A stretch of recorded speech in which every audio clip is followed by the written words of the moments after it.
যখন মেসি দৌড়চ্ছিলেন, তার পিছে পিছে যখন 4-5 জন 10 জন 12 জন ডিফেন্ডার দৌড়চ্ছিল, তখন তাদের কি মনে হচ্ছিল?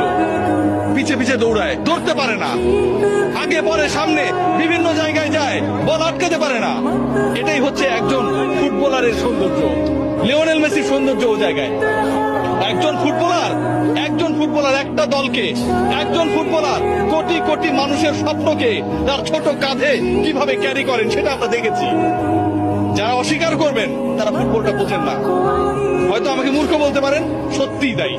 ব্রাজিলিয়ান কিংবা অন্য কোন দেশের সমর্থকরা যারা অপছন্দ করেন, যারা আসলে লিওনেল মেসির এই জাদুর ছোঁয়ায় মন্ত্রমুগ্ধতায় আটকাতে চান না, যারা লিওনেল মেসির এই অবদানকে, একজন ফুটবলার পুরো দলটাকে কিভাবে গড়ে তুললো, স্বপ্ন দেখালো, এগিয়ে নিল, শেষ পর্যন্ত জয়ের প্রান্তে, জয়ের সেই সুন্দর একটা জায়গায় পৌঁছে দিল, সেই জায়গাটাকে যারা আসলে বিশ্বাস করেন না, তারা আসলে ফুটবলের সৌন্দর্যই বোঝেন না।